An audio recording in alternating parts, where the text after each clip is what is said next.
تمہیں ساڑی پہننی نہیں آتی؟ آخر کس گنوار لڑکی کو بابا نے میرے گلے باندھ دیا ہے؟ عثمان کی آواز کمرے کی در و دیوار سے ٹکرا کر واپس آئی تھی۔ مناہل جو شیشے کے سامنے کھڑی کب سے ریشمی ساڑی کے پلو کو سنبھالنے کی ناکام کوشش کر رہی تھی، اس کی آواز پر تھر تھرا اٹھی۔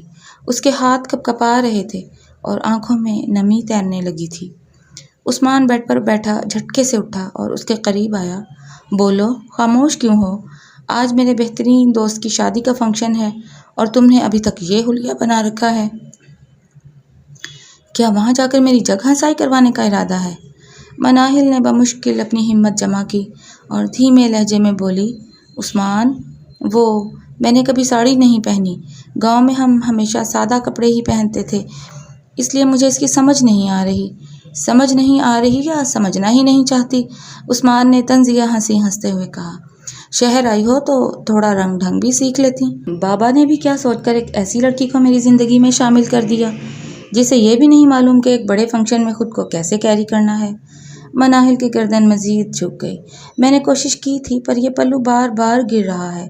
عثمان نے ایک گہرا سانس لیا، جیسے وہ اپنی چڑچڑاہٹ پر قابو پانے کی کوشش کر رہا ہو۔ ادھر آؤ میرے پاس، وقت نہیں ہے کہ تمہارے اس رونے دھونے کا انتظار کروں۔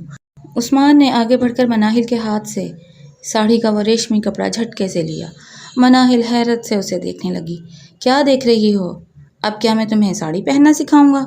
عثمان نے تیکھی نظروں سے اسے دیکھا، لیکن اس بار اس کی نظریں مناہل کے چہرے سے پھسل کر اس کے سراپے پر جم گئیں۔ مناہل نے ساڑی کے نیچے چست بلاؤز اور پاجامہ پہن رکھا تھا، جو اس کے متناسب جسم پر کسی دوسری جلد کی طرح فٹ تھا۔ جب عثمان نے اس کے کندھے سے وہ ادھورا دوپٹہ ہٹایا جو وہ پردے کے طور پر استعمال کر رہی تھی، تو مناہل نے بے اختیار اپنے ہاتھ اپنے سینے پر رکھ لیے۔ عثمان، یہ آپ کیا کر رہے ہیں؟ اس کی آواز میں کپکپاہٹ تھی۔ عثمان جو ابھی تک غصے میں تھا، اچانک خاموش ہو گیا۔ اس کی نظریں مناہل کے گورے رنگ اور اس کی نزاکت پر ٹھہر سی گئیں۔ کمرے کی تیز روشنی میں مناہل کا وجود کسی تراشے ہوئے مجسمے کی طرح دمک رہا تھا۔ غصے کی تپش اب ایک عجیب سے خمار میں بدلنے لگی تھی۔ خاموش رہو اور سیدھی کھڑی ہو جاؤ، عثمان نے دبی دبی آواز میں کہا۔ اس کا لہجہ پہلے جیسا کرخت نہیں رہا تھا، بلکہ اس میں ایک بھاری پن آ گیا تھا۔ وہ مناہل کے بالکل قریب کھڑا تھا۔ مناہل کو عثمان کے سانسوں کی گرمائش اپنے چہرے پر محسوس ہو رہی تھی۔ عثمان نے ساڑی کی پلیٹیں بنانے شروع کیں، لیکن اس کی انگلیاں بار بار مناہل کے وجود کو چھو رہی تھیں۔ ہر لمس پر مناہل کے بدن میں ایک جھرجھری سی دوڑ جاتی۔ تمہارا جسم؟ عثمان رکا۔ اس کی نظریں مناہل کی جھکی ہوئی پلکوں پر تھیں۔ تم اتنی ہاٹ ہو، مجھے اندازہ نہیں تھا۔ مناہل نے شرم سے آنکھیں مینچ لیں۔ عثمان، پلیز جلدی کریں، ہمیں دیر ہو رہی ہے۔ عثمان نے ایک ہاتھ مناہل کے کمر کے گرد لپیٹا تاکہ ساڑی کو وہاں ٹکایا جا سکے۔ اس قربت نے مناہل کے دل کی دھڑکنوں کو بے ترتیب کر دیا تھا۔ دیر تو ہو رہی ہے، عثمان نے اس کے کان کے قریب سرگوشی کی، لیکن اب میرا دل بدل رہا ہے۔ شاید مجھے تمہیں کسی محفل میں لے کر ہی نہیں جانا چاہیے۔ میں نہیں چاہتا کہ کوئی اور تمہیں اس روپ میں دیکھے۔ مناہل نے ڈرتے ڈرتے اپنی نظریں اٹھائیں اور عثمان کی آنکھوں میں دیکھا، جہاں اب غصے کا نام و نشان نہ تھا، صرف ایک گہرا نشہ اور اپنائیت تھی۔ آپ تو ابھی مجھ پر چلا رہے تھے، اس نے معصومیت سے کہا۔ عثمان نے ایک ہلکی سی مسکراہٹ کے ساتھ اس کے گال کو چھوا۔ وہ میری بے وقوفی تھی۔ مجھے لگا تم صرف ایک سادہ سی گاؤں کی لڑکی ہو، پر تم تو آفت ہو۔ اس نے ساڑی کا پلو اٹھایا اور نہایت نفاست سے مناہل کے کندھے پر سیٹ کیا۔ اس عمل کے دوران اس کا ہاتھ جان بوجھ کر مناہل کے بازو پر پھسلا۔ مناہل نے بے اختیار عثمان کی قمیض کا کونا اپنی مٹھی میں دبا لیا۔ اب کیسا لگ رہا ہے؟ عثمان نے اس کا چہرہ اپنے ہاتھوں کے پیالے میں بھرتے ہوئے پوچھا۔ مجھے ڈر لگ رہا ہے، مناہل نے سچائی سے اعتراف کیا۔ مجھ سے؟ عثمان نے ابرو اچکا کر پوچھا۔ نہیں، اس بدلے ہوئے لہجے سے۔ عثمان ہنسا، ایک ایسی ہنسی جس میں سکون تھا۔ ڈرنے کی ضرورت نہیں ہے، آج سے سردار عثمان تمہارے لیے نہیں بلکہ تمہارے حق میں دھاڑے گا، لیکن ابھی مجھے اپنا وہ ادھورا کام پورا کرنے دو۔ اس نے اپنا ہاتھ بڑھا کر مناہل کی کمر پر گرفت مضبوط کی اور اسے اپنی جانب کھینچا۔ مناہل کا سر اس کے چوڑے سینے سے جا ٹکرایا۔ کمرے کا تناؤ اب مکمل طور پر ایک رومانوی سحر میں بدل چکا تھا۔ عثمان کی نظریں اب مناہل کے لبوں پر ساکن تھیں اور مناہل کو لگ رہا تھا کہ وہ اس کے سحر میں قید ہوتی جا رہی ہے۔ حویلی کے بیرونی دالان میں شام کے سائے گہرے ہو رہے تھے، لیکن اندرونی کمروں میں سناٹا کسی طوفان کا پیش خیمہ معلوم ہوتا تھا۔ یہ عثمان اور مناہل کے نکاح کا دن تھا، مگر حویلی میں شادی والی چہل پہل کے بجائے ایک عجیب سی گھٹن کا احساس تھا۔ عثمان اپنے کمرے میں غصے سے ٹہل رہا تھا۔ اس نے 3 پیس سوٹ پہنا ہوا تھا، لیکن اس کی ٹائی ڈھیلی تھی اور بال بکھرے ہوئے تھے۔ دروازہ کھلا اور سردار صاحب پروقار مگر سخت لہجے میں داخل ہوئے۔ ابھی تک تیار نہیں ہوئے عثمان، نکاح خواں باہر بیٹھے انتظار کر رہے ہیں، سردار صاحب نے 2 ٹوک لہجے میں کہا۔ عثمان رکا اور مڑ کر اپنے باپ کی آنکھوں میں آنکھیں ڈال کر بولا، بابا میں یہ نکاح نہیں کر سکتا۔ آپ جانتے ہیں کہ میں اور مناہل 2 الگ الگ دنیاؤں کے رہنے والے ہیں۔ وہ ایک سیدھی سادی گاؤں کی لڑکی ہے اور تم کیا؟ سردار صاحب نے اس کی بات کاٹی۔ تم شہر جا کر اپنے باپ کی اقدار بھول گئے ہو؟ مناہل تمہارے مرحوم چچا کی نشانی ہے، میری بھتیجی ہے۔ اس دنیا میں اس کا میرے اور تمہارے سوا کوئی نہیں ہے، تو اس کا یہ مطلب ہرگز نہیں کہ میں اپنی پوری زندگی اس کے نام کر دوں۔ عثمان کی آواز بلند ہوئی۔ وہ میرے معیار پر کہیں پوری نہیں اترتی، نہ اس کی تعلیم ہے، نہ وہ میرے دوستوں کی محفلوں میں بیٹھنے کے لائق ہے۔ یہ سراسر زیادتی ہے میرے ساتھ۔ سردار صاحب نے ایک قدم آگے بڑھایا اور عثمان کے کندھے پر ہاتھ رکھا، مگر ان کی گرفت میں سختی تھی۔ یہ زیادتی نہیں، فرض ہے۔ میں نے اپنے بھائی سے اس کی موت کے وقت وعدہ کیا تھا کہ مناہل اس گھر کی عزت بنے گی۔ اگر آج تم نے انکار کیا تو سمجھ لینا کہ تم نے اپنے باپ کی پگڑی اچھال دی۔ عثمان نے ایک بے بس نگاہ اپنے باپ پر ڈالی۔ وہ جانتا تھا کہ سردار صاحب کے فیصلے پتھر پر لکیر ہوتے ہیں۔ ٹھیک ہے بابا، میں نکاح کر لوں گا، لیکن یاد رکھیے گا میں اسے صرف نام دوں گا، مقام نہیں۔ میرے دل میں اس کے لیے کبھی وہ جگہ نہیں بن پائے گی جو ایک بیوی کی ہوتی ہے۔ سردار صاحب بغیر کچھ کہے کمرے سے باہر نکل گئے۔ دوسری طرف حویلی کے ایک چھوٹے سے کمرے میں مناہل ایک پرانے سے سرخ جوڑے میں ملبوس بیڈ کے کونے پر بیٹھی تھی۔ اس کی آنکھیں رو رو کر سوج چکی تھیں۔ اس کی بہترین سہیلی زویا اس کے پاس بیٹھی اسے دلاسا دے رہی تھی۔ مناہل، ہمت کرو، تمہاری آنکھیں لال ہو رہی ہیں، کوئی دیکھے گا تو کیا کہے گا؟ زویا نے شفقت سے کہا۔ مناہل نے ہچکی لی۔ زویا، میں کیسے ہمت کروں؟ میں نے عثمان بھائی کی باتیں سنی تھیں، وہ مجھ سے نفرت کرتے ہیں، نفرت۔ وہ مجھے گنوار سمجھتے ہیں۔ میں ایسے گھر میں کیسے جاؤں گی جہاں مجھے بوجھ سمجھا جائے گا؟ وہ غصے کے تیز ہیں مناہل، پر دل کے برے نہیں ہیں۔ وقت کے ساتھ سب ٹھیک ہو جائے گا، زویا نے تسلی دی، مگر وہ خود بھی جانتی تھی کہ عثمان کا مزاج کتنا سخت ہے۔ کچھ ٹھیک نہیں ہوگا، مناہل نے ٹوٹے ہوئے لہجے میں کہا۔ بابا کے جانے کے بعد میں بالکل اکیلی ہو گئی تھی۔ تایا ابا نے مجھ پر احسان کیا ہے، لیکن عثمان بھائی اس احسان کا بدلہ مجھ سے لیں گے۔ کاش میں بھی پڑھی لکھی ہوتی، کاش میں ان کے برابر کی ہوتی۔ اسی دوران عثمان کی والدہ کمرے میں داخل ہوئیں۔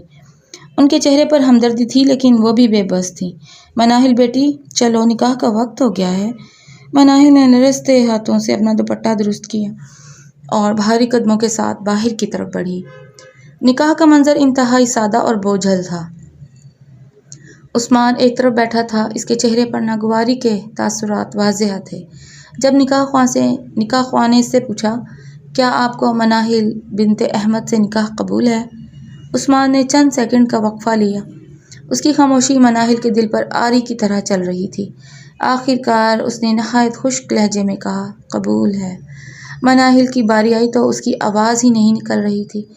سردار صاحب نے اس کے سر پر ہاتھ رکھا۔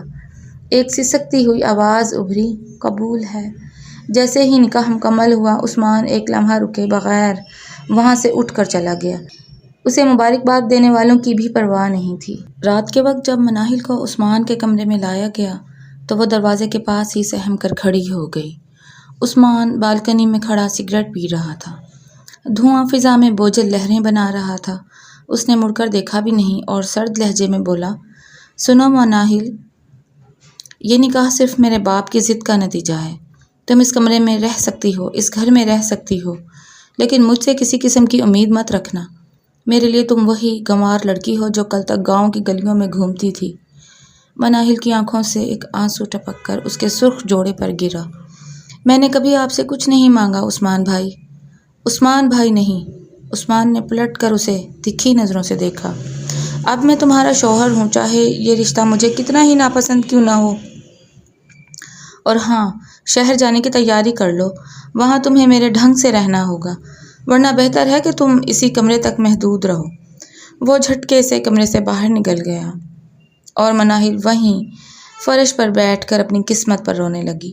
یہ ان کی شادی کی پہلی رات تھی جو محبت کے بجائے نفرت اور احساس کمتری کی نظر ہو گئی تھی۔ تقریب کا ہال روشنیوں سے جگمگا رہا تھا۔ شہر کے بڑے کاروباری افراد، بیوروکریٹس اور سردار عثمان کے قریبی دوست اپنی بیگمات کے ساتھ وہاں موجود تھے۔ عثمان نے کالے رنگ کا نفیس سوٹ پہن رکھا تھا، جبکہ اس کے بازو میں ہاتھ ڈالے مناہل کسی پرورش کی مانند لگ رہی تھی۔ عثمان نے جس مہارت سے اس کی ساڑی کی سیٹنگ کی تھی، اس نے مناہل کے اعتماد میں اضافہ کر دیا تھا، مگر پھر بھی اجنبی ماحول کی وجہ سے اس کے قدموں میں ہلکی سی لرزش تھی۔ جیسے ہی وہ ہال میں داخل ہوئے، کئی نظریں ان کی طرف اٹھیں۔ عثمان کا ایک قریبی دوست دانیال اپنی اہلیہ سارہ کے ساتھ ان کی طرف بڑھا۔ اوہ مائی گاڈ عثمان، تم نے تو سرپرائز ہی دے دیا۔ بھائی، ہمیں تو پتہ ہی نہیں تھا کہ سردار عثمان کی وائف اتنی اسٹائلش اور خوبصورت ہیں۔ سارہ نے حیرت اور تعریف کے ملے جلے جذبات کے ساتھ کہا۔ عثمان نے ایک فخریہ مسکراہٹ کے ساتھ مناہل کی طرف دیکھا، جس کا چہرہ ستائش سن کر گلابی ہو گیا تھا۔ تھینکس سارہ، بس کچھ مصروفیات ایسی تھیں کہ مناہل کو سب سے ملوانے کا موقع ہی نہیں ملا۔ دانیال نے عثمان کا کندھا تھپ تھپایا۔ ماننا پڑے گا یار، تمہاری چوائس کمال کی ہے۔ مناہل بھابی، اس ساڑی میں آپ بالکل کسی رائل فیملی کی ممبر لگ رہی ہیں۔ مناہل نے دھیمے لہجے میں شکریہ ادا کیا۔ بہت شکریہ آپ کا۔ اس کی آواز میں وہی گداز اور سادگی تھی جس نے عثمان کو کمرے میں خاموش کر دیا تھا۔ کچھ ہی دیر میں عثمان اپنے دوستوں کے ساتھ بزنس کی باتوں میں مصروف ہو گیا، لیکن اس کی ایک آنکھ مسلسل مناہل پر تھی۔ وہ دیکھ رہا تھا کہ کس طرح مناہل خاموشی اور وقار کے ساتھ خواتین کے گروپ میں بیٹھی ان کی باتیں سن رہی تھی۔ اگرچہ وہ زیادہ بول نہیں رہی تھی، لیکن اس کی خاموشی میں بھی ایک خاص قسم کا جادو تھا۔ اسی دوران عثمان کی ایک دور پار کی کزن عالیہ، جو اسے پسند بھی کرتی تھی، وہاں آ پہنچی۔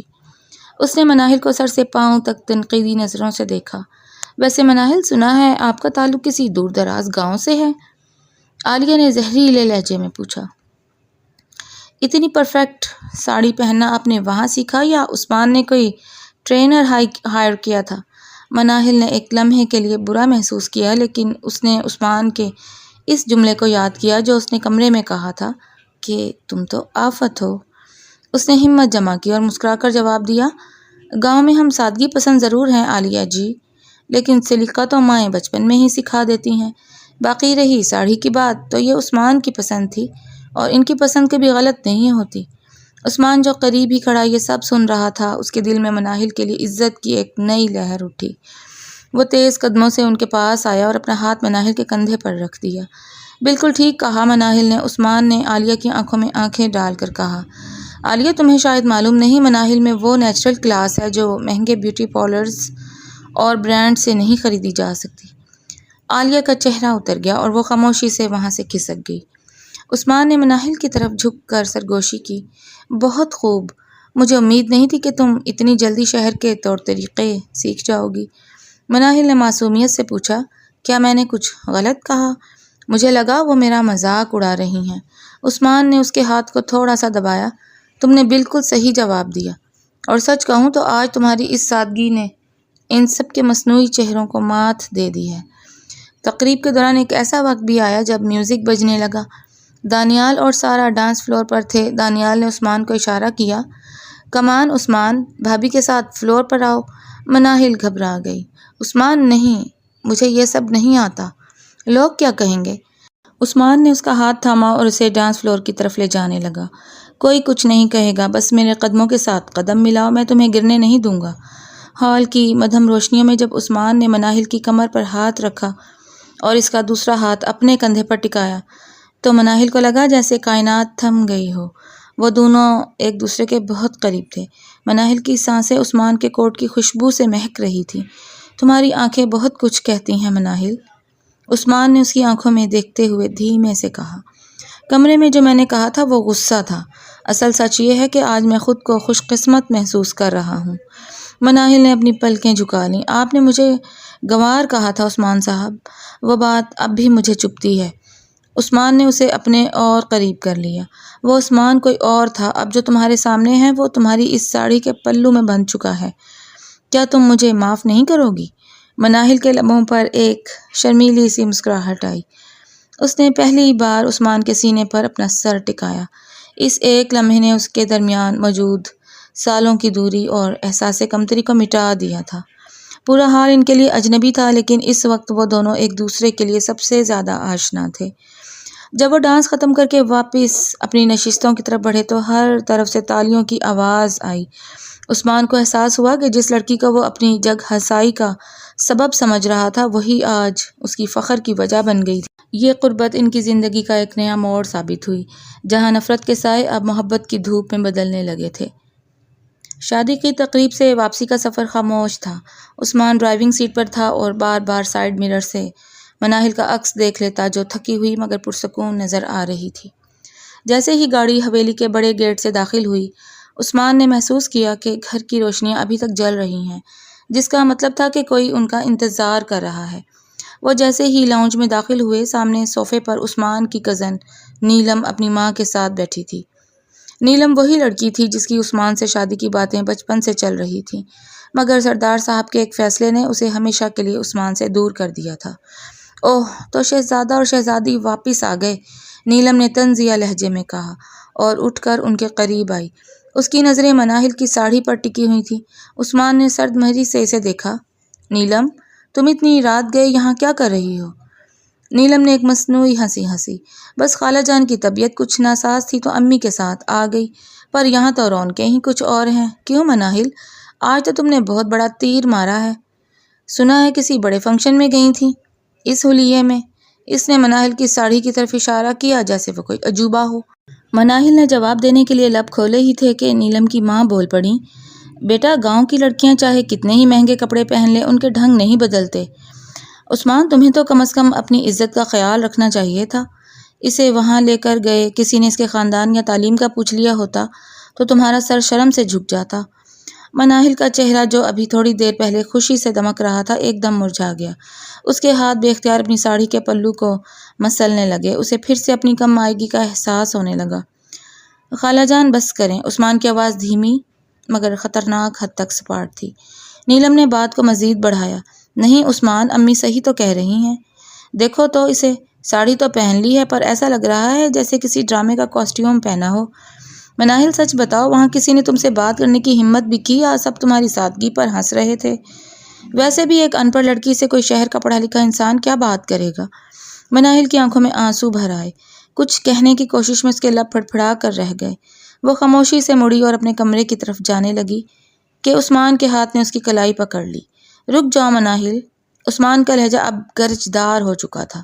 وہ نیلم کی طرف مڑا، اس کی آنکھوں میں غصے کی سرخی تھی۔ نیلم، آج کے بعد اپنی زبان کو لگام دے کر بات کرنا۔ تم نے تعلیم کی بات کی ہے نا تو سن لو۔ تعلیم صرف ڈگریوں کا نام نہیں ہوتا، اخلاق کا نام ہوتا ہے جو تم میں دور دور تک نظر نہیں آ رہا۔ نیلم ہکا بکا رہ گئی۔ عثمان، تم اس لڑکی کے لیے مجھ سے بدتمیزی کر رہے ہو؟ یہ لڑکی نہیں ہے، یہ میری بیوی ہے، سردار عثمان کی عزت ہے، عثمان نے لفظوں پر زور دیتے ہوئے کہا۔ تم پوچھ رہی تھی نا کہ وہاں کیا ہوا؟ وہاں اس ان پڑھ لڑکی نے اپنے وقار اور خاموشی سے ان سب خواتین کو نیچا دکھایا جو صرف بناوٹی باتوں اور برانڈز کی نمائش کرنا جانتی ہیں۔ میرے دوستوں نے جو خود آکسفورڈ سے پڑھے ہوئے ہیں، مناہل کی سادگی اور اس کے سلیقے کی تعریف کی ہے۔ خالہ نے مداخلت کی کوشش کی۔ عثمان بیٹا، تم تو اس کی طرفداری ایسے کر رہے ہو جیسے ایک شوہر کو کرنی چاہیے خالہ جان۔ عثمان نے ان کی بات کاٹ دی۔ میں نے اب تک خاموشی برتی کیونکہ میں خود بھی بھٹکا ہوا تھا، لیکن آج میں نے اپنی آنکھوں سے دیکھا ہے کہ ہیرا کون ہے اور پتھر کون۔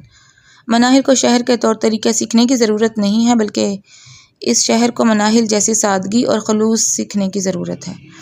نیلم کا رنگ غصے اور ندامت سے نیلا پڑ گیا۔ تم پچھتاؤ گے عثمان، ایک دن تمہیں احساس ہوگا کہ یہ تمہارے جوڑ کی نہیں ہے۔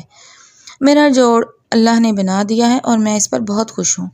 عثمان نے مناہل کے کندھے پر ہاتھ رکھا اور اسے اپنی طرف کیا تاکہ سب دیکھ سکیں، اور ہاں، آئندہ اگر کسی نے بھی مناہل کے خاندان یا اس کے پس منظر کا مذاق اڑانے کی کوشش کی تو وہ بھول جائے کہ اس کا مجھ سے کیا رشتہ ہے۔ مناہل اب اس گھر کی ملکہ ہے اور اس کی توہین میری توہین ہے۔ عثمان نے مناہل کا ہاتھ تھاما اور اسے سیڑھیوں کی طرف لے گیا۔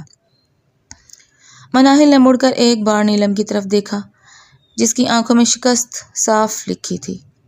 کمرے میں داخل ہوتے ہی عثمان نے دروازہ بند کیا اور مناہل کی طرف دیکھا جو ابھی صدمے میں تھی۔ مناہل، تم ٹھیک ہو؟ مناہل نے سر اٹھا کر اسے دیکھا۔ اس کی آنکھوں میں سے ایک آنسو گرا۔ آپ نے میرے لیے ان سے اتنا سب کچھ کہہ دیا، آپ تو خود بھی یہی سمجھتے تھے میرے بارے میں۔ عثمان اس کے قریب آیا اور اس کے دونوں ہاتھ اپنے ہاتھوں میں لے لیے۔ اس کا لہجہ اب ریشم کی طرح نرم تھا۔ میں غلط تھا مناہل، میں نے تمہیں اپنی انا سے دیکھا تھا، پر آج ان لوگوں کے رویے نے مجھے آئینہ دکھا دیا ہے۔ میں پشیمان ہوں کہ میں نے تمہیں وہ دکھ دیے جو تمہارا حق نہیں تھے۔ مناہل نے خاموشی سے اپنا سر عثمان کے سینے پر رکھ دیا۔ آج اسے پہلی بار احساس ہوا کہ وہ اس گھر میں اکیلی نہیں ہے۔ عثمان کی ڈھال اس کے گرد مضبوطی سے لپٹی ہوئی تھی، اور وہ غصہ جو کبھی اسے ڈراتا تھا اب اسے دنیا کے ہر طوفان سے محفوظ رکھنے کا یقین دلا رہا ہے۔ آج سے ہم ایک نئی شروعات کریں گے، عثمان نے اس کے ماتھے پر بوسہ دیتے ہوئے سرگوشی سے کہا، جہاں کوئی نیلم یا کوئی خالہ تمہیں کمتر محسوس نہیں کروا سکے گی۔ مناہل نے سکون سے آنکھیں موند لیں۔ اس کے لیے یہ اعتراف دنیا کی تمام ڈگریوں اور تعریفوں سے بڑھ کر تھا۔ رات کا پچھلا پہر تھا اور آسمان سے برستی بوندوں نے فضا میں مٹی کی سوندھی مہک بھر دی تھی۔ عثمان کے کمرے سے متصل وسیع ٹیرس پر مناہل کھڑی تھی۔ اس نے اب ساڑی اتار کر اپنا سادہ سا سفید سوٹ پہن لیا تھا، مگر بالوں میں ابھی تک وہی موتیوں والے کلپس لگے تھے جو عثمان نے تقریب کے لیے لگوائے تھے۔ بارش کی ٹھنڈی ہوائیں اس کے چہرے کو چھو رہی تھیں۔ وہ اپنی آنکھیں موندے بچپن کے ان دنوں کو یاد کر رہی تھی جب وہ اپنے گاؤں میں بارش کے دوران کچی زمین پر بھاگتی تھی۔ تب زندگی کتنی سادہ تھی، نہ کوئی گنوار کہنے والا تھا اور نہ ہی کوئی احساس کمتری کا بوجھ۔ قدموں کی چاپ نے اسے ماضی کی وادیوں سے حال کے ٹیرس پر لا کھڑا کیا۔ اس نے مڑ کر دیکھا، عثمان ہاتھ میں 2 کپ لیے دروازے پر کھڑا اسے ہی دیکھ رہا تھا۔ اتنی سردی میں یہاں کھڑی رہو گی تو طبیعت بگڑ جائے گی، عثمان نے قریب آتے ہوئے کہا اور کافی کا ایک کپ اس کی طرف بڑھایا۔ مناہل نے کپ تھام لیا، جس کی تپش نے اس کے ٹھنڈے ہاتھوں کو سکون پہنچایا۔ شکریہ، مجھے بارش بہت پسند ہے۔ گاؤں میں ہم اکثر ایسی راتوں میں صحن میں بیٹھ کر باتیں کرتے تھے۔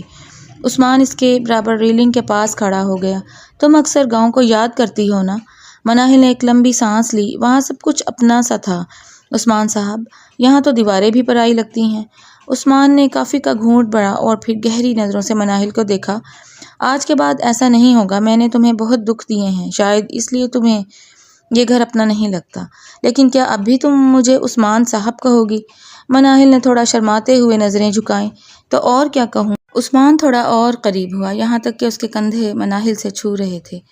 صرف عثمان صاحب لگا کر تم میرے اور اپنے درمیان ایک دیوار کھڑی کر دیتی ہو۔ مناہل کے لبوں پر ایک دھیمی سی مسکراہٹ آئی۔ کوشش کروں گی۔ کچھ دیر خاموشی رہی، صرف بارش کے برسنے کی آواز آتی رہی۔ پھر عثمان نے بات کا رخ موڑا۔ مناہل، میں تم سے کچھ پوچھنا چاہتا تھا۔ تمہیں زندگی میں سب سے زیادہ کس چیز کی کمی محسوس ہوتی ہے؟ میرا مطلب ہے وہ کیا چیز ہے جو تم کرنا چاہتی تھی مگر کر نہ سکی؟ مناہل کی آنکھوں میں ایک لمحے کے لیے چمک آئی، پھر وہ بجھ گئی۔ اب ان باتوں کا کیا فائدہ؟ اب تو میں شادی شدہ ہوں اور کیا؟ عثمان نے اس کا ہاتھ تھام لیا۔ اس کا لمس نرم اور حوصلہ دینے والا تھا۔ شادی خوابوں کی موت نہیں ہوتی مناہل، بولو کیا کرنا چاہتی تھی تم؟ مناہل نے ہچکچاتے ہوئے کہا، مجھے پڑھنے کا بہت شوق تھا۔ ابا کہتے تھے کہ ان کی بیٹی بڑی افسر بنے گی، مگر ان کے جانے کے بعد سب کچھ بدل گیا۔ تایا ابا کے گھر میں کام کاج اور پھر یہاں، بس وہ خواب کہیں پیچھے رہ گیا۔ عثمان نے اس کی بات بڑے غور سے سنی۔ اس کے دل میں مناہل کے لیے احترام اور بڑھ گیا۔ تمہیں کون سے مضامین پسند تھے؟ مجھے اردو ادب اور تاریخ سے لگاؤ تھا۔ مجھے کہانیاں لکھنا اور پڑھنا بہت اچھا لگتا ہے، مناہل نے جوش سے بتایا، جیسے وہ دوبارہ اپنی اصل شخصیت میں آ گئی ہو۔ عثمان نے مسکراتے ہوئے اس کے چہرے سے بارش کا ایک قطرہ صاف کیا۔ تو پھر پڑھو لکھو نا، اور جہاں تک پڑھائی کی بات ہے تو یہ کبھی ختم نہیں ہوتی۔ اگر تم چاہو تو میں تمہاری مدد کر سکتا ہوں۔ مناہل نے حیرت سے اسے دیکھا۔ کیا واقعی آپ کو برا نہیں لگے گا؟ نیلم اور باقی لوگ تو میرا مذاق اڑائیں گے کہ دیکھو اب یہ بڑی میم بننے چلی ہے۔ عثمان کا لہجہ ایک دم سنجیدہ ہو گیا۔ نیلم یا کوئی اور ہمارے درمیان نہیں آئے گا۔ تم جو بننا چاہتی ہو وہ تم بن کر رہو گی۔ میں کل ہی تمہارے لیے کچھ کتابیں لاؤں گا، ہم مل کر تمہارے خوابوں کو پورا کریں گے۔ مناہل کی آنکھوں میں خوشی کے آنسو آ گئے۔ عثمان، آپ اتنے اچھے کیوں ہو رہے ہیں؟ مجھے ڈر لگتا ہے کہ کہیں یہ سب ایک خواب نہ ہو۔ عثمان نے اپنا کپ ریلنگ پر رکھا اور مناہل کے دونوں کندھے تھام کر اسے اپنی طرف متوجہ کیا۔ اس کی آنکھوں میں وہ خمار اب بھی تھا، مگر اب اس میں ایک سچی محبت کی چاشنی بھی شامل تھی۔ یہ خواب نہیں ہے مناہل، یہ میرا اعتراف جرم ہے اور میرا عہد بھی۔ میں نے تمہیں سادگی کا طعنہ دیا تھا، پر آج مجھے احساس ہوا کہ تمہاری روح کتنی خوبصورت ہے۔ میں تمہارے ان ٹوٹے ہوئے خوابوں کو جوڑنا چاہتا ہوں۔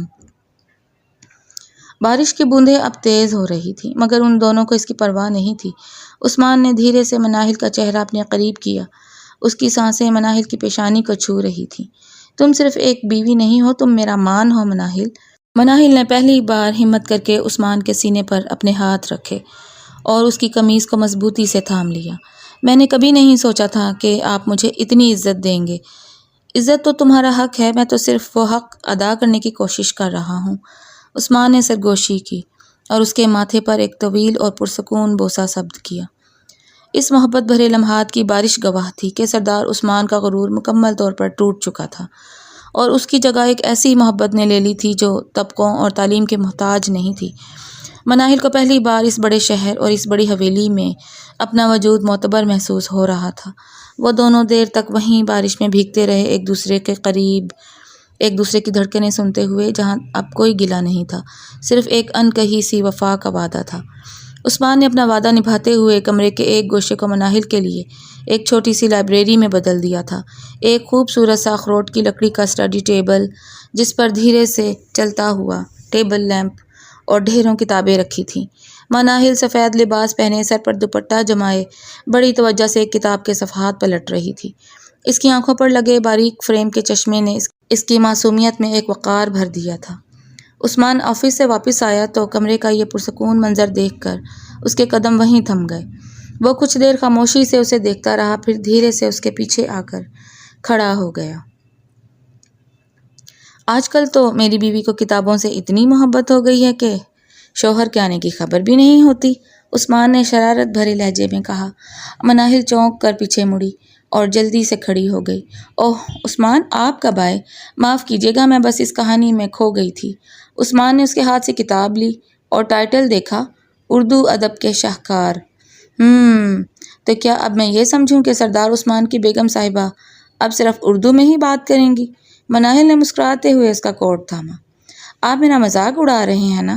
میں بس یہ دیکھ رہی تھی کہ الفاظ میں کتنی طاقت ہوتی ہے۔ عثمان اس کے قریب ہوا اور اس کی آنکھوں میں لگی اینک کو ٹھیک کیا۔ میں مذاق نہیں اڑا رہا مناہل، میں تو تمہاری اس لگن پر حیران ہوں۔ تم نے ان 2 مہینوں میں جتنی محنت کی ہے، اس نے ٹیچرز کو بھی متاثر کر دیا ہے۔ آج ہی تمہارے ٹیوٹر کا فون آیا تھا، وہ کہہ رہے تھے کہ تمہاری اردو تحریر کسی منجھی ہوئی رائٹر جیسی ہے۔ مناہل کا چہرہ خوشی سے کھل اٹھا۔ واقعی؟ مجھے تو لگتا تھا کہ میں اب کبھی کچھ سیکھ نہیں پاؤں گی۔ کیوں نہیں سیکھ پاؤ گی؟ عثمان نے اس کا ہاتھ تھام کر اسے صوفے کی طرف لے جاتے ہوئے بٹھایا۔ تم میں وہ ٹیلنٹ ہے جو اکثر لوگوں میں نہیں ہوتا، بس تمہیں ایک موقع کی ضرورت تھی جو حالات نے تم سے چھین لیا تھا۔ مناہل نے تھوڑا سنجیدہ ہوتے ہوئے عثمان کی طرف دیکھا۔ عثمان، میں ایک بات پوچھوں؟ آپ کو برا تو نہیں لگتا کہ میں اب زیادہ تر وقت پڑھائی کو دیتی ہوں؟ لوگ کہتے ہیں کہ عورت اگر زیادہ پڑھ لکھ جائے تو وہ گھر پر توجہ نہیں دیتی۔ عثمان اس کے معصومانہ سوال پر ہنس پڑا۔ لوگوں کا کام ہے کہنا مناہل، میں چاہتا ہوں کہ تم اپنی ایک پہچان بناؤ۔ میں تمہیں صرف سردار عثمان کی بیوی کے طور پر نہیں، بلکہ مناہل کے طور پر دیکھنا چاہتا ہوں، جس کی اپنی ایک سوچ اور اپنی ایک آواز ہو۔ مناہل نے اس کے ہاتھ پر اپنا سر رکھ دیا۔ آپ کا یہ بدلا ہوا روپ مجھے اب بھی حیران کر دیتا ہے۔ کبھی کبھی مجھے ڈر لگتا ہے کہ اگر آپ پہلے والے عثمان بن گئے تو میرا کیا ہوگا؟ عثمان نے اس کے سر پر پیار دیا اور اس کے چہرے کو اوپر اٹھایا۔ وہ عثمان مر چکا ہے مناہل، جس نے تمہیں گنوار کہا تھا۔ وہ جاہل تھا کیونکہ وہ دل کی خوبصورتی کو دیکھ ہی نہیں سکا تھا۔ اب جو تمہارے سامنے ہے وہ تمہارا شاگرد ہے، جو تم سے سادگی اور خلوص سیکھ رہا ہے۔ اسی لمحے کمرے کے دروازے پر دستک ہوئی اور ملازمہ نے اندر آ کر بتایا کہ ڈنر تیار ہے۔ کھانے کی میز پر آج پھر وہی خاموش تناؤ تھا، کیونکہ نیلم اور اس کی امی ابھی تک حویلی میں ہی مقیم تھیں۔ نیلم نے جیسے ہی مناہل کو دیکھا، اس کی نظریں اس کی اینک پر جم گئیں۔ اوہ، تو آپ پڑھائی کے چرچے ہیں؟ نیلم نے نوالہ توڑتے ہوئے طنزیہ کہا۔ سنا ہے عثمان نے تمہارے لیے خاص طور پر ٹیچرز ارینج کیے ہیں۔ کیوں مناہل، اب کیا پی ایچ ڈی کرنے کا ارادہ ہے یا صرف دکھاوے کے لیے کتابیں ہاتھ میں پکڑی ہوتی ہیں؟ مناہل نے خاموشی سے عثمان کی طرف دیکھا، جس کے چہرے پر غصے کی لہر دوڑ گئی تھی، مگر اس نے مناہل کو اشارے سے روکا۔ عثمان نے نہایت سکون سے نیلم کی طرف دیکھا۔ نیلم، پڑھنا لکھنا دکھاوا نہیں ہوتا، شعور ہوتا ہے، اور میں دیکھ رہا ہوں کہ مناہل کا شعور تمہاری ڈگریوں سے کہیں زیادہ بلند ہو رہا ہے۔ تم تو بس اس کی حمایت ہی کرو گے عثمان۔ نیلم کی ماں نے مداخلت کی، لیکن سچ تو یہ ہے کہ ایک دیہاتی لڑکی چاہے کتنا ہی پڑھ لے، اس کا خون اور اس کے اطوار نہیں بدلتے۔ مناہل نے اس بار خاموش رہنے کے بجائے بہت نرمی سے جواب دیا۔ خالہ جان، آپ درست کہتی ہیں، میرا خون دیہاتی ہے اور مجھے اس پر فخر ہے۔ دیہات ہمیں جفا کشی اور سچائی سکھاتے ہیں۔ جہاں تک اطوار کی بات ہے تو علم انسان کو نیچا دکھانا نہیں بلکہ عاجزی سکھاتا ہے۔ میں اگر پڑھ رہی ہوں تو صرف اس لیے تاکہ میں اپنے والدین کا خواب پورا کر سکوں، کسی کو مقابلہ دینے کے لیے نہیں۔ میں اس پر ایک دم سناٹا چھا گیا۔ نیلم اور اس کی ماں کے پاس اس مدلل جواب کا کوئی توڑ نہیں تھا۔ عثمان کی آنکھوں میں فخر کی چمک تھی۔ اس نے میز کے نیچے سے مناہل کا ہاتھ دبا کر اسے ہمت دی۔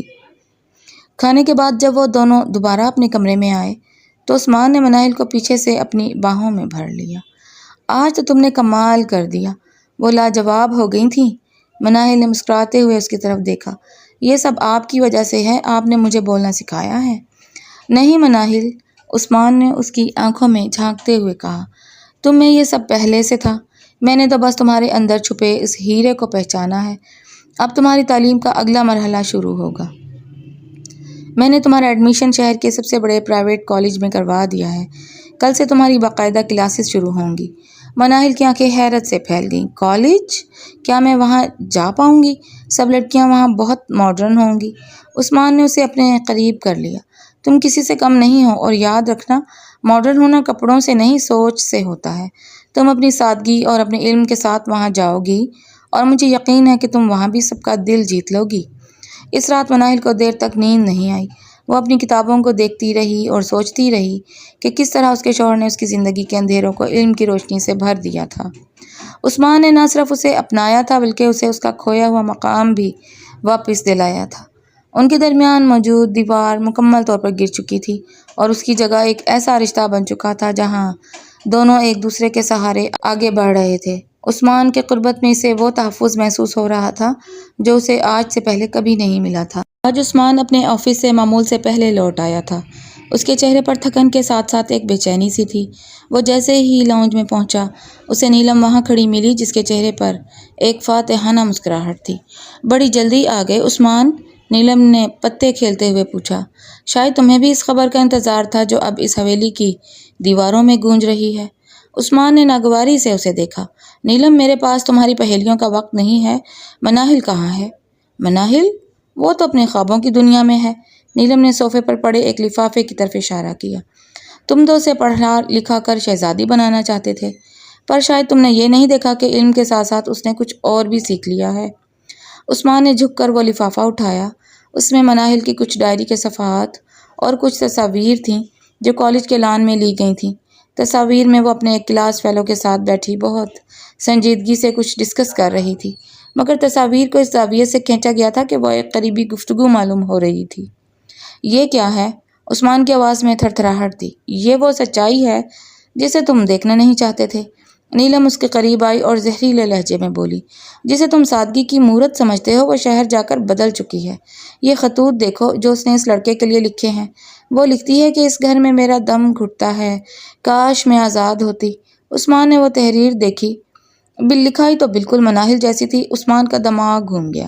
اسے وہ وقت یاد آیا جب وہ خود اسے گنوار کہتا تھا، اور اب اسے لگا کہ مناہل شاید واقعی اس سے نفرت کرتی ہے اور اس رشتے سے بھاگنا چاہتی ہے۔ اس کا پرانا غصہ جو مہینوں سے دبا ہوا تھا ایک دم لاوے کی طرح پھٹ پڑا۔ وہ تیز قدموں سے اوپر کی طرف بھاگا اور مناہل کے کمرے کا دروازہ زور سے کھولا۔ مناہل وہاں بیٹھی اپنی اگلی اسائنمنٹ مکمل کر رہی تھی۔ وہ اچانک عثمان کو اس حال میں دیکھ کر ہکا بکا رہ گئی۔ عثمان، آپ آ گئے؟ وہ مسکرا کر کھڑی ہوئی، مگر عثمان کے چہرے کی سختی دیکھ کر اس کی مسکراہٹ وہیں دم توڑ گئی۔ عثمان نے وہ تصاویر اور کاغذات اس کے سامنے میز پر پٹک دیے۔ یہ سب کیا ہے مناہل؟ مناہل نے کانپتے ہاتھوں سے تصاویر اٹھائیں۔ عثمان، یہ تو علی ہے، میرا کلاس میٹ۔ ہم صرف گروپ اسٹڈی کر رہے تھے۔ یہ تصاویر کس نے کھینچی؟ گروپ اسٹڈی یا کچھ اور؟ عثمان کی آواز کمرے میں دھاڑی۔ اور یہ تحریر؟ میرا دم گھٹتا ہے اس گھر میں۔ کیا میں نے تمہیں اتنی آزادی اس لیے دی تھی کہ تم میرے پیٹھ میں چھرا گھونپو؟ مناہل کی آنکھوں میں آنسو بہنے لگے۔ خدا کی قسم عثمان، میں نے ایسا کچھ نہیں لکھا۔ یہ میری لکھائی نہیں ہے۔ میں تو یہاں بہت خوش ہوں۔ آپ نے تو مجھے جینا سکھایا ہے۔ عثمان نے ایک قہقہا لگایا جس میں درد چھپا تھا۔ جینا سکھایا؟ میں تو بھول ہی گیا تھا کہ میں وہی ظالم عثمان ہوں جس نے تمہیں قبول کرنے سے انکار کیا تھا۔ تمہارے دل میں تو میرے لیے صرف نفرت ہی ہوگی نا؟ نہیں، ایسا نہیں ہے۔ مناہل نے اس کا ہاتھ تھامنے کی کوشش کی، مگر عثمان نے جھٹکے سے اپنا ہاتھ پیچھے کر لیا۔ آج مجھے احساس ہوا کہ میں کتنا بڑا بے وقوف تھا۔ میں نے سوچا تم بدل رہی ہو، پر تم تو صرف موقع ڈھونڈ رہی تھی۔ عثمان کا لہجہ اب چیخنے کے بجائے ایک دم سپاٹ اور مردہ سا ہو گیا، جو مناہل کے لیے زیادہ خوفناک تھا۔ تم صحیح کہتی ہو، تمہارا یہاں دم گھٹتا ہوگا۔ عثمان، میری بات تو سنیں۔ مناہل پھوٹ پھوٹ کر رونے لگی۔ اب سننے کو کچھ باقی نہیں رہا۔ عثمان مڑا اور دروازے کی طرف بڑھا۔ آج سے تم آزاد ہو مناہل، میں تم پر اپنی موجودگی کا بوجھ نہیں ڈالوں گا۔ تم اس کمرے میں رہو، پڑھو یا جو دل چاہے کرو، پر میرے سامنے مت آنا۔ عثمان، آپ میرا یقین کریں۔ مناہل اس کے پیچھے بھاگی، مگر عثمان نے باہر نکل کر دروازہ اتنی زور سے بند کیا کہ دیواریں ہل گئیں۔ باہر راہداری میں نیلم کھڑی یہ سب دیکھ رہی تھی۔ عثمان اس کے پاس سے ایسے گزرا جیسے اسے دیکھ ہی نہ رہا ہو۔ اس کا چہرہ سفید تھا اور آنکھیں خالی تھیں۔ نیلم کو اپنی جیت کا یقین ہو گیا تھا، مگر اسے یہ معلوم نہیں تھا کہ عثمان کا یہ سکوت کسی بڑی تبدیلی کا پیش خیمہ ہے۔ مناہل کمرے کے اندر فرش پر بیٹھ گئی۔ اسے سمجھ نہیں آ رہا تھا کہ یہ سب کیسے ہو گیا۔ اسے وہ تمام لمحے یاد آ رہے تھے جب عثمان نے اس کی حمایت کی تھی، اسے ساڑی پہنانا سکھایا تھا، اسے کتابیں لا کر دی تھیں۔ وہ ان تمام یادوں کو اپنے سینے سے لگا کر رونے لگی۔ رات بیتتی رہی مگر حویلی کے اس کمرے میں اجالا نہیں ہوا۔ عثمان دوسری طرف بالکنی میں کھڑا وہی سگریٹ پی رہا تھا جیسے ان کی شادی کی پہلی رات پی رہا تھا، مگر اس بار دھوئیں میں نفرت کے ساتھ ساتھ ایک ٹوٹے ہوئے دل کی کرچیاں تھیں۔ اسے مناہل کی بے وفائی سے زیادہ اس بات کا دکھ تھا کہ وہ اسے وہ خوشی نہیں دے سکا جس کی وہ مستحق تھی۔ مناہل نے ڈائری اٹھائی اور کانپتے ہاتھوں سے کچھ لکھنا شروع کیا۔ اسے پتہ تھا کہ اسے خود کو بے گناہ ثابت کرنا ہوگا، ورنہ یہ خاموشی ان کے رشتے کو ہمیشہ کے لیے نگل لے گی۔ غلط فہمی کا یہ طوفان ان دونوں کو ایک دوسرے سے دور کر چکا تھا، اور اب صرف سچائی ہی تھی جو اس بکھرے ہوئے شیشے کو دوبارہ جوڑ سکتی تھی۔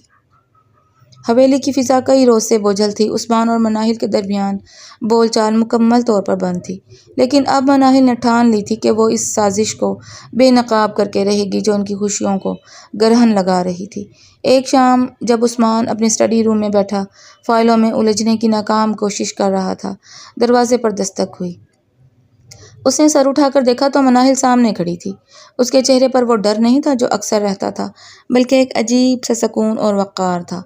میں نے کہا تھا کہ میرے سامنے مت آنا، عثمان نے تلخی سے کہا، اور نظریں دوبارہ فائلوں پر جما لیں۔ مناہل خاموشی سے اندر آئی اور اس کے میز پر ایک چھوٹا سا ریکارڈ اور کچھ کاغذات رکھ دیے۔ میں آپ کے سامنے نہیں آئی، میں سچائی کو آپ کے سامنے لائی ہوں۔ ایک بار، صرف ایک بار اسے سن لیں، پھر آپ جو فیصلہ کریں گے مجھے منظور ہوگا۔ عثمان نے ناگواری سے ریکارڈ کا بٹن دبایا۔ اس میں نیلم اور اس کی ماں کی آوازیں گونج رہی تھیں، واضح تھی۔ امی، عثمان کو تو شک بھی نہیں ہوا کہ وہ تحریر میں نے لکھی ہے۔ وہ تصاویر تو بس ایک بہانہ تھی۔ اصل کام تو اس خط نے کیا جس نے عثمان کی انا کو زخمی کر دیا۔ اب دیکھے گا وہ خود اس گنوار کو گھر سے نکالے گا۔ خالہ کی آواز ابھری۔ ہاں بیٹا، یہ دیہاتی لڑکی اسی لائق ہے۔ اسے لگ رہا تھا کہ یہ عثمان کا دل جیت لے گی۔ ریکارڈنگ ختم ہوئی تو کمرے میں موت جیسی خاموشی چھا گئی۔ عثمان کا رنگ غصے اور ندامت سے متغیر ہو رہا تھا۔ اس کے ہاتھ لرزنے لگے اور وہ فائلیں جو وہ پڑھ رہا تھا اس کی گرفت سے چھوٹ گئیں۔ عثمان، مناہل کی آواز بھیگ گئی تھی۔ آپ کو لگا کہ میں نے آپ کو دھوکہ دیا؟ جس انسان نے مجھے اندھیروں سے نکال کر روشنی میں دیا، کیا میں اس کی پیٹھ میں چھرا گھونپ سکتی تھی؟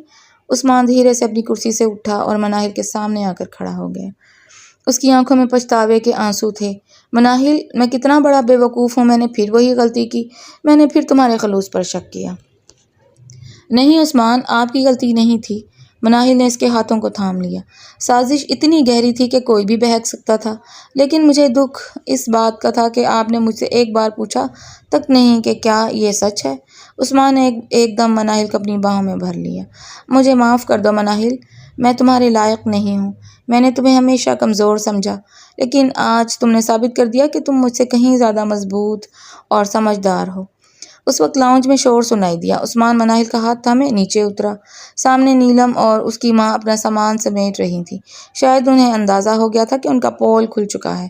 عثمان کے قدموں کی چاپ سن کر وہ دونوں ٹھٹک گئیں۔ عثمان کا چہرہ اس وقت کسی بپھرے ہوئے شیر کی مانند تھا۔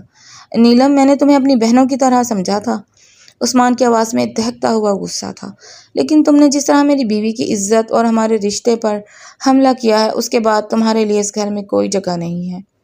نیلم نے ہکلاتے ہوئے کہا، عثمان، میں تو بس تمہیں بچانا چاہتی تھی۔ بچانا؟ عثمان نے دھاڑ کر کہا، تم اس عورت سے مجھے بچانا چاہتی تھی جس نے میری زندگی کو جینا سکھایا؟ خالہ جان، آپ بڑی تھیں، آپ کو شرم آنی چاہیے تھی۔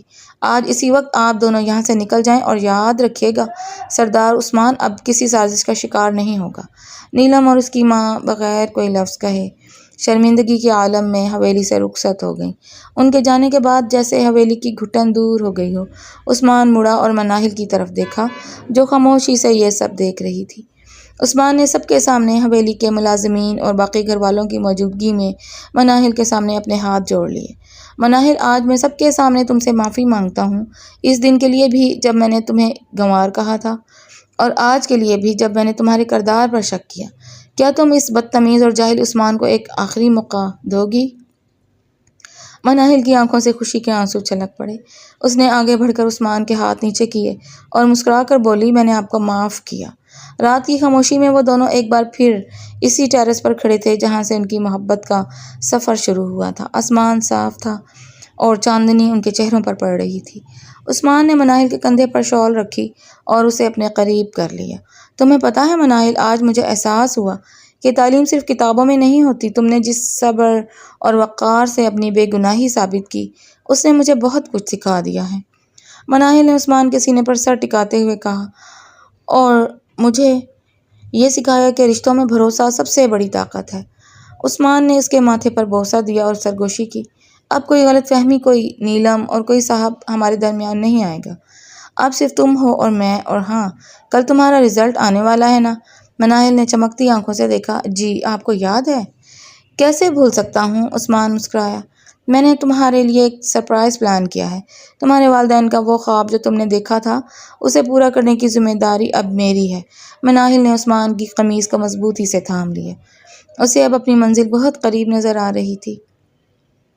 وہ گاؤں کی گنوار لڑکی اب ایک باعزم اور پراعتماد عورت بن چکی تھی، جسے اس کے شوہر کی محبت اور بھروسے نے مکمل کر دیا تھا۔ عثمان، مناہل نے دھیرے سے پکارا۔ جی، اب مجھے ساڑی پہننی آ گئی ہے، اس نے شرارت سے کہا۔ عثمان کھلکھلا کر ہنسا اور اسے اپنی باہوں کے حصار میں لے لیا۔ اور مجھے تمہارے دل میں رہنے کا فن آ گیا ہے۔ دور کہیں فضا میں چاندنی مسکرا رہی تھی اور حویلی کا ہر کونا ان کی اس خوبصورت اور سچی محبت کی گواہی دے رہا تھا، جہاں اب کوئی اندھیرا نہیں تھا، صرف امید اور محبت کی روشنی تھی۔ یہ کہانی اپنے کرداروں کے ذریعے انسانی رویوں کی ایک گہری تصویر پیش کرتی ہے، جہاں طاقت، انا اور کمزوری ایک دوسرے سے ٹکراتے ہیں۔ مرکزی کردار اگرچہ اپنی سخت مزاجی اور جذبات پر قابو نہ رکھنے کی وجہ سے ابتدا میں منفی محسوس ہوتا ہے، لیکن اس کے اندر چھپی ہوئی غیر محسوس کمزوری اسے مکمل طور پر ظالم نہیں بننے دیتی، جبکہ دوسرا کردار اپنی خاموشی اور برداشت سے کہانی میں توازن پیدا کرتا ہے، مگر یہی خاموشی کئی بار اس کی اپنی شناخت کو دھندلا دلا بھی دیتی ہے۔ کہانی کی خوبصورتی اس بات میں ہے کہ یہ صرف محبت یا نفرت تک محدود نہیں رہتی، بلکہ انسانی فطرت کی پیچیدگیوں کو سامنے لاتی ہے۔ جہاں پر فیصلہ مکمل طور پر سیاہ یا سفید نہیں ہوتا، کچھ جگہوں پر کرداروں کے فیصلے جذباتی شدت میں کمزور محسوس ہوتے ہیں، لیکن یہی کمزوری انہیں حقیقت سے قریب کرتی ہے۔ مجموعی طور پر یہ کہانی یہ پیغام دیتی ہے کہ انسان کی اصل پہچان اس کے الفاظ نہیں بلکہ اس کے فیصلے اور رویے ہوتے ہیں، اور محبت، اختیار اور انا کے بیچ توازن ہی رشتوں کو بکھرنے سے بچا سکتا ہے۔ اور آپ کو یہ کہانی کیسی لگی؟ پڑھ کر اپنی رائے کا اظہار کیجیے گا اور چینل کو سبسکرائب کر لیں۔ شکریہ۔